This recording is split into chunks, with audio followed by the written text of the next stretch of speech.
స్వాతంత్ర ఉద్యమ కాలం నుంచి సమాజంలో విప్లవాత్మకమైన మార్పులు ప్రజల్లో చైతన్యం తీసుకురావడానికి నాటక రంగం ఎంతో ఉపయోగపడిందని రాష్ట్ర బాలల హక్కుల పరిరక్షణ commission chairman Vetukuri AVS Suryanarayana Raju అన్నారు. తూర్పు గోదావరి జిల్లా అనపర్తి మండలం రామవరంలోని నల్లమిల్లి సుబ్బిరెడ్డి స్మారక కళామందిరంలో నల్లమిల్లి మూలారెడ్డి కళాపరిషత్ ఆధ్వర్యంలో 4 రోజుల పాటు నిర్వహించిన 37వ జాతీయ స్థాయి సాంఘిక నాటికల పోటీలు ఆదివారం రాత్రితో ఘనంగా ముగిశాయి. అనపర్తి ఎమ్మెల్యే నల్లమిల్లి రామకృష్ణారెడ్డి అధ్యక్షతన జరిగిన ఈ ముగింపు వేడుకల్లో సూర్యనారాయణరాజు ముఖ్య అతిథిగా పాల్గొన్నారు. ఈ సందర్భంగా ఆయన మాట్లాడుతూ 37 సంవత్సరాలుగా నాటక కళారంగానికి నల్లమిల్లి కుటుంబం చేస్తున్న సేవలు వెలకట్టలేనివని, తండ్రి ఆశయాలను కొనసాగిస్తూ ఎమ్మెల్యే రామకృష్ణారెడ్డి ప్రతి సంవత్సరం ఈ పోటీలు నిర్వహించడం అభినందనీయమన్నారు. నల్లమిల్లి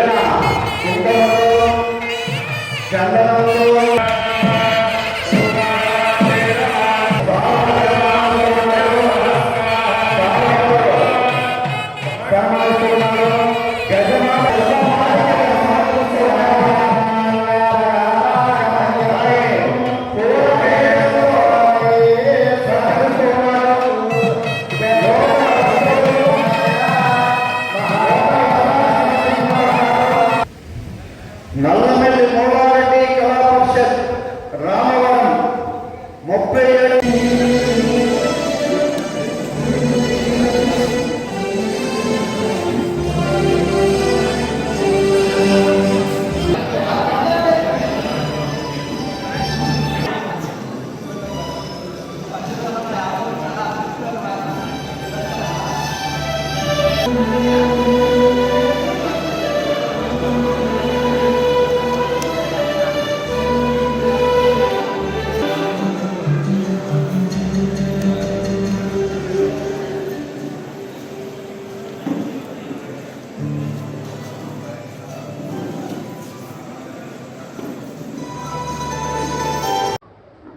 నల్లమిల్లి మూలారెడ్డి కళాపరిషత్ 37వ సాంఘిక నాటికల పోటీల ముగింపు సభ ఈరోజు నిర్వహించుకోవడం జరిగింది.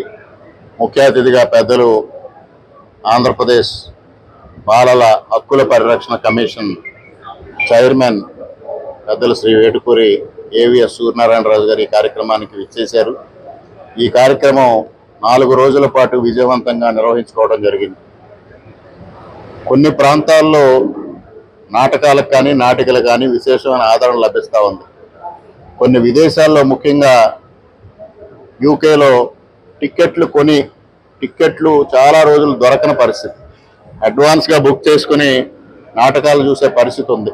ఇవాళ ఢిల్లీ లాంటి ప్రాంతాల్లో కూడా టిక్కెట్లు నాటకాలని ఆదరించే ప్రేక్షకులు ఉన్నారు.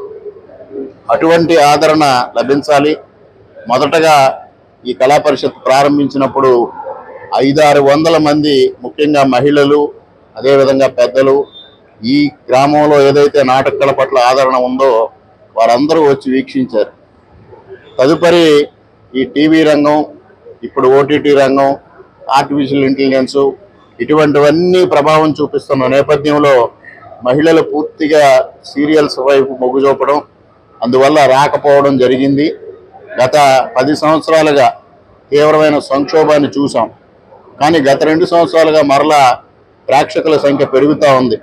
ఇక్కడే కాదు, రాష్ట్ర వ్యాప్తంగా ఈ విధంగానే జరుగుతూ ఉందనేది మిగిలిన పరిషత్తుల నుంచి కూడా వస్తున్న సమాచారం.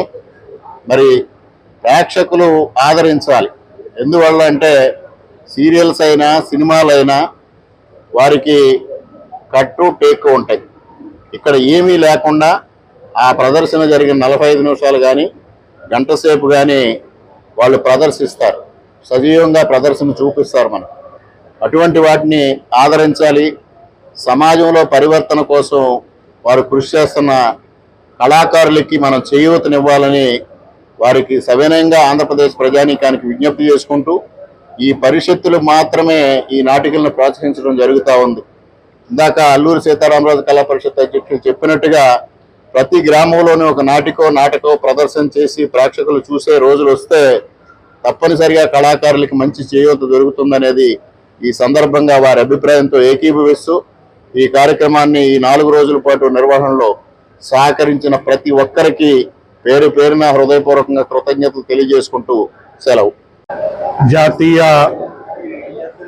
సామాజిక నాటక పోటీలు గత 37 సంవత్సరాల నుంచి కీర్తిశేషులు మూలారెడ్డి గారు ప్రారంభించిన ఆ కార్యక్రమాన్ని ఇప్పటికీ కొనసాగిస్తూ రామకృష్ణారెడ్డి గారు ఆధ్వర్యంలో ఈరోజు 37వ నాటిక పోటీల్ని నిర్వహించటం, దీంట్లో అనేక సుమారు 9 నాటికలు పైగా ప్రదర్శించటం, సామాజిక రంగంలో మార్పుల కోసం ఈ నాటికలు ప్రదర్శించటం చాలా ముదావహం. ఈ కార్యక్రమం విజయవంతంగా మూలారెడ్డి గారు కానీ, రామకృష్ణారెడ్డి గారు కానీ, వారి కుటుంబం కానీ అనేక సంవత్సరాల్లోగా ఈ కార్యక్రమాన్ని చేయటం, ఈ సమాజంలో సామాజిక పరివర్తన చేయాలి, దాని ద్వారా నాటక రంగం ద్వారా ఆ మార్పు తీసుకురావాలని ఆ కుటుంబం అనేక సంవత్సరాలుగా కృషి చేస్తూ ఉంది. అలాగే బాలల హక్కుల పరిరక్షణ కమిషన్ తరపున మేము ఆ కుటుంబాన్ని అభినందిస్తూ ఉన్నాం. రాబోయే రోజుల్లో బాలులు బాలికలకు సంబంధించిన వాళ్ళలో పరివర్తన తీసుకురావటం కోసం అనేక నాటికలు రావాల్సి ఉంది. ఎందుకంటే ఈరోజు యువత ఈ సెల్ ఫోన్ల వల్ల, సామాజిక మాధ్యమాల వల్ల నేర్చుకోవటంతో పాటు ఒక అవలక్షణాలను కూడా నేర్చుకుంటూ ఉన్నారు. వాళ్ళలో ఆ విధంగా ఉన్నప్పుడు మార్పు తీసుకురావాలంటే ఆ మార్పులో నాటక రంగం కూడా తమ పాత్ర పోషించాలి. ఈరోజు దేశంలో బాల్య వివాహాలు స్వతంత్రం వచ్చి ఇన్ని సంవత్సరాలు అవుతున్నప్పటికీ ఇంకా బాల్య వివాహాలు జరుగుతూ ఉన్నాయి. అలాగే ఏదైతే బాల కార్మిక వ్యవస్థ కూడా ఇంకా చాలా చోట్ల తగ్గినప్పటికీ కూడా ఇంకా బాల కార్మిక వ్యవస్థ నిర్మూలన పూర్తిగా 100% చేయాలి. అలాగే ప్రభుత్వాలు, కేంద్ర రాష్ట్ర ప్రభుత్వాలు ప్రతి ఒక్కడికి విద్య అందించాలనే ఉద్దేశంతో విద్యా హక్కు చట్టం కూడా తీసుకురావటం జరిగింది. ఆ విద్యా హక్కు చట్టాన్ని ప్రజల్లో అవేర్నెస్ కల్పించడం కోసం నాటక రంగం రాబోయే రోజుల్లో ఇంకా ముందుకు వెళ్తుందని, ఈరోజు గతంలో నాటికలంటే ప్రభావవంతం చేసి స్వతంత్ర ఉద్యమంలో కానీ అలాగ మన దేశంలో అనేక సంఘటనల్లో ఈ నాటిక రంగం ప్రభావం ఎక్కువగా కనిపించింది. రాను రాను అది తగ్గుతూ వస్తుంది. మళ్ళీ ఈ సమాజంలో ఒక మార్పు తీసుకురావటం కోసం, అలాగే సామాజిక పరివర్తన తీసుకురావటం కోసం రాబోయే రోజుల్లో నాటికల్ని ఆదరించాలని మన ఆంధ్ర రాష్ట్ర ప్రజలను కూడా కోరుతూ ఈ అవకాశం ఇచ్చిన మన స్థానిక శాసనసభ్యులు పెద్దలు నల్లమిల్లి రామకృష్ణారెడ్డి గారికి ధన్యవాదాలు తెలియజేస్తూ ఉన్నాను.